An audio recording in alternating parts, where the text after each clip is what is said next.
Bonjour, welcome back to our moccasin tutorials. My name is Sarah Agaton House, and I am gonna talk about beading today on our split toe moccasins that we're making. Something that I was taught about our beadwork is that it is meant to teach about medicines and foods that are important to us. And so when I am making these moccasins, I'm going to put a strawberry on them because this is a person that these are for who taught me a lot about living with my heart. And so these are going to be for her. And when you're thinking about your beadwork, you got to think about this line right here comes across, and that's where your laces are. This is your toe. And this right here is the area where your stitches are going to go. And so your piece of beadwork doesn't really need to be that big. And you can put your little piece in there and kind of look around like, how does that fit in the space? And then I like to trace that right on my moccasin.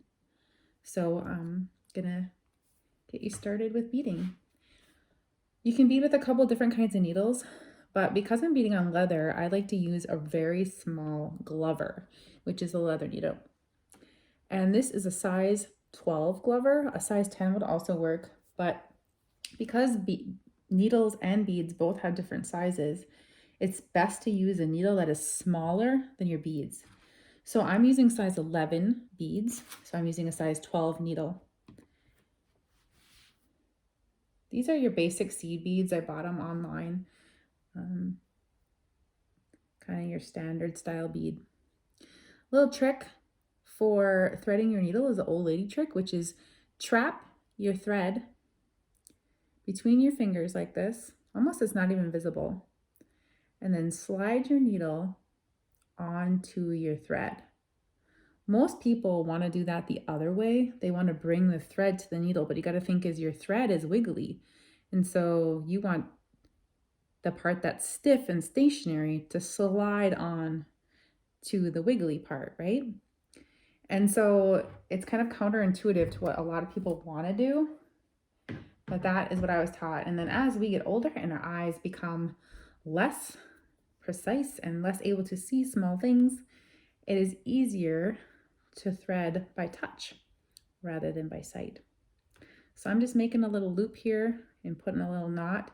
Sometimes it takes me a few times to get the knot in the same place, but I want a nice little knot of about 2 or 3 times on there. This is a single needle applique beading. So I have one needle, I have a little tail that is not knotted, and then my other end is knotted. So, basic applique stitch with one needle. Is I'm going to come up from the bottom of my project, and this usually takes me a few jabs. Is I'm going to poke it until I get it right where I want it, which is right along my project there, right along the line. I'm going to pull that up till it stops. I'm going to put on 4 beads. 4 beads on it. Let those drop all the way down along the line. Right where that bead stops, I'm going to go into the leather. Pull that all the way till it stops. And now, the trick now is to poke up from the bottom in the middle of those 4 beads. You can see that. Now that usually takes me a couple jabs to get there. If you're finding yourself is really having a hard time doing that, just know that that is normal. That's just part of the process. And the more you do it, you'll get a feel for where that goes. The other part is I hold this nice and taut with this hand, so it's not wiggly, this part right here. So I'm right in the middle, in between second and third bead. I have some diagrams that too we could include in this. All the way till it stops. And then I want to go back through the second and third, or the third and fourth bead. So I'm putting 4 on, coming up in the middle, and I'm going through the last 2 beads. See that? Pull that tight, and then give that a little tighten that up a little bit. Now I'm going to stay up here on top and put 4 more on.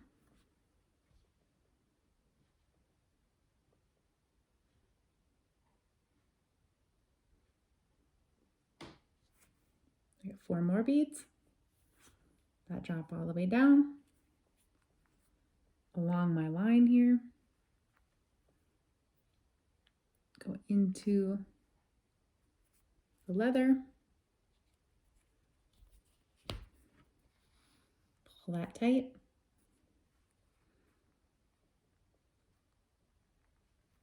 Up between the second and third bead. Now you might have seen people bead with 2 needles, and that's how my mom beads, and that's a really great way to bead. It's just that this is the way that I've gotten used to beading, and so this is usually what I teach people because I'm the most comfortable with it. So I'm just going to repeat that 4 and through 2, 4 and through 2, 4 and through 2, all the way around here. Now what I like to do is think about the direction of my beads, because that's going to change the way this whole project looks. So I like to bead a strawberry. I go around the outside and then I make straight lines going through it. But just know that however you make your bead direction go is going to change the way your project looks. As you're beading around this too, think about that you don't want to overfill. You don't want to stuff this so tight that your beads start to pop out. And you'll start to see that as you're working. Like, should I add another bead? And the answer is usually no.